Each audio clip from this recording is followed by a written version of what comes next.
What I'm going to do is show you how to use your notebook. Some teachers might have given you an option of having an online notebook, and this is a really useful option, as it's a way for you to keep all your notes together, and it's a way for your teacher to get notes to you. Your online notebook will be found under this where you see class notebook. So my screen will look slightly differently to yours because I am the teacher and I'm owner of the notebook. But your notebook will appear here. So you just need to go to where it says class notebook. You click on the class notebook, and what will come up is your actual class notebook. It will take a few minutes. This often takes a few minutes to sync. It can be a couple of seconds, sometimes it can be a couple of minutes, so you need to bear with it.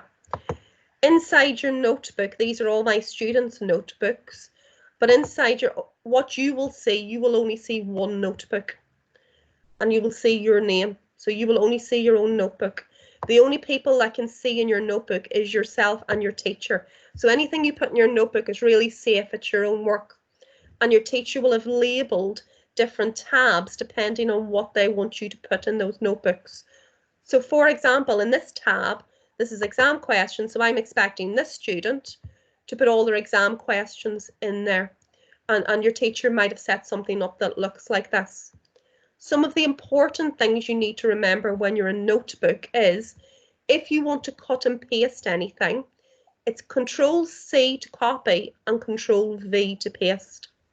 So Control-C to copy, Control-V to paste.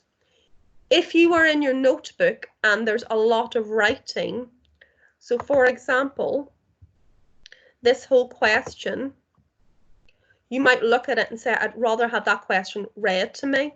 I just need to hear it to understand it a little bit more. What you then do is you go to the view option. You click on the view option, and that will give you this option, very much like in the assignment area. Everywhere you go in Teams, when you see the book and the microphone, that means that you can get it read to you. You click on that option, and that will bring up the immersive reader on your screen, and you press the play, and that will play the question to you. It will read it word by word. The other thing that you can do, very much like in your assessment section of Teams, you can change the size of the font. So you might want to make it bigger to make it easier to read. You might want to increase. I've increased the spacing here, so I've got the spacing already, so it is quite spaced out. You might want to change the colour of the background because you read better off a particular colour. That's particularly handy if you are dyslexic. If you're reading something in English and they're asking you in your notebook to see where the nouns and the verbs are, the radio button to show where they are. In Teams, when it turns green, it is on. When it is white, it is off. You might want to break it down into syllables so it's easier to read. Or if you want to focus on it line by line, you turn this button on and you press play, and it will allow you to read it in a focused manner, and that might help if you've got a lot of text to read.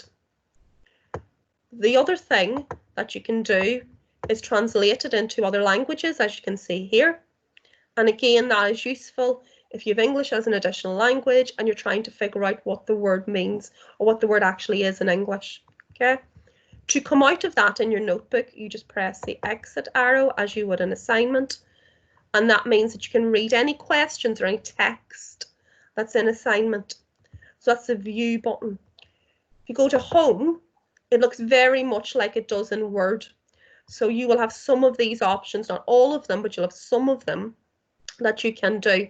So bold, making something into italic, underlining. You want to highlight, same way as you would do in a Word document. You want to change the colour of the text.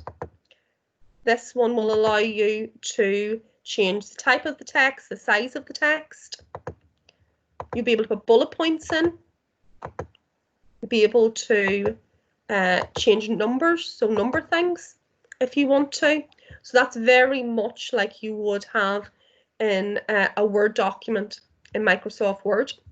If you want to insert anything, what you need to do is you need to actually, it'll come like this all grayed out and you'll think, well, it doesn't work.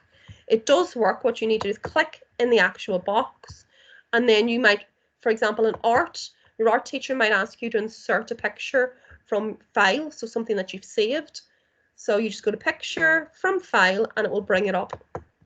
If you want to insert a particular file, so you've done a piece of work that you want your teacher to see, again, insert as an attachment. If they're asking you to do something mathematical, you turn on, you just click on the maths button, and that will allow you to use mathematical symbols in your work as well. So that's how you insert various things. And remember, what will happen is initially it will be grayed out.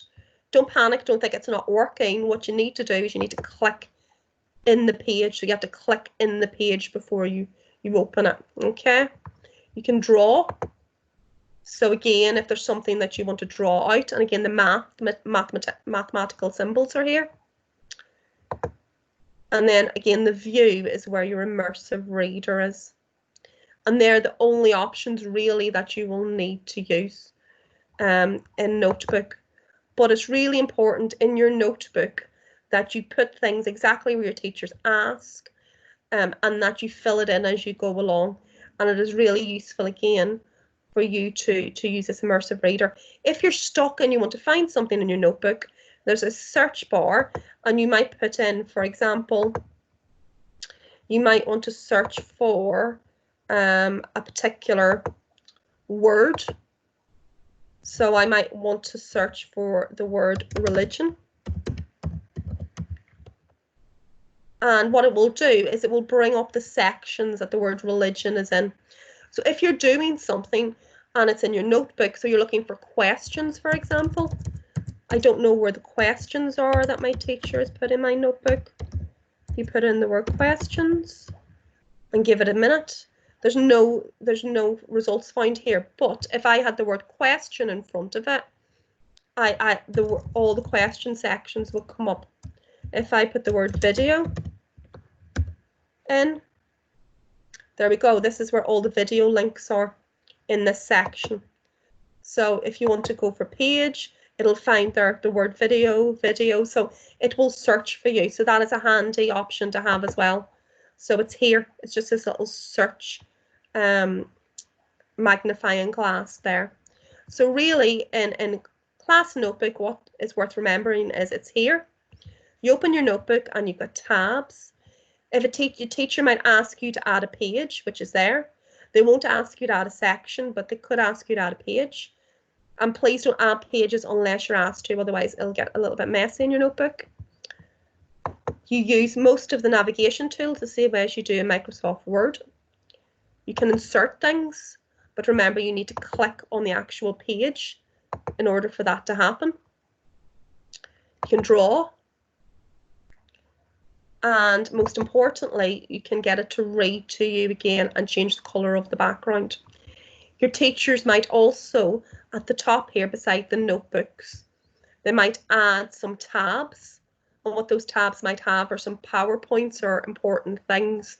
So they will tell you that anyway, but these will appear up here.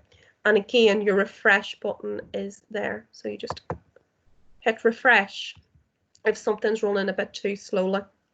Okay, and that is basically how you use your notebook.